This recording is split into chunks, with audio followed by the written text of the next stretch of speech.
નમસ્કાર, જય જય ગરવી ગુજરાત। હું હિમાંશુ ઠક્કર આમ આદમી પાર્ટીમાં પ્રદેશ પ્રવક્તા અને પ્રદેશ મંત્રી તરીકેની સેવા આપી રહ્યો છું। મિત્રો, આજે ગુજરાત નહીં પણ આખા ભારતમાં એક વિસાવદરની ચર્ચા બરાબર ચાલી રહી છે।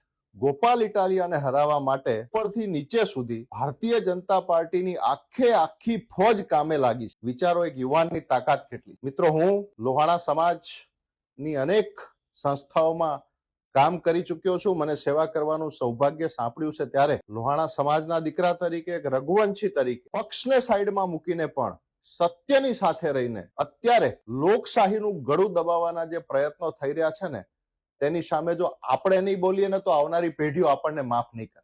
હું ગોપાલ ઇટાલિયાને, એની તાકાતને અને એની હિંમતને બિરદાવું છું।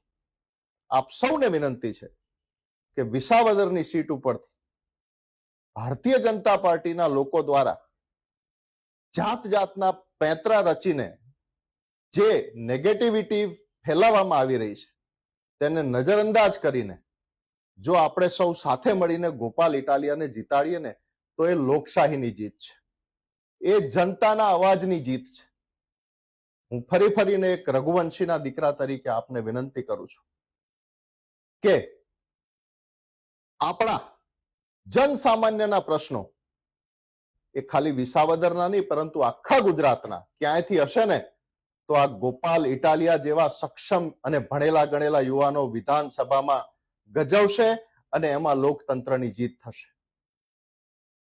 ગોપાલભાઈ ઇટાલિયા જો ખેડૂતોના પ્રશ્નોને વાચા આપતા હોય, નાના વ્યક્તિને સાંભળતા હોય, આટલો બધો સમય આપતા હોય, તો આપણે બીજું કંઈ ના કરી શકીએ તો ખાલી ગોપાલ ઇટાલિયાને સમર્થન આપીએ અને ઝાડુનું બટન દબાવીએ ને તો પણ આપણી ખૂબ મોટી સેવા ગણાશે। જય જય ગરવી ગુજરાત। આપ સૌને મારી ફરીને વિનંતી છે કે આપના આશીર્વાદ ગોપાલભાઈને મળે અને આપણે સૌ લોકશાહીને જીવંત રાખીએ, જનતા જનાર્દનનો અવાજ આપણે મજબૂત કરીએ।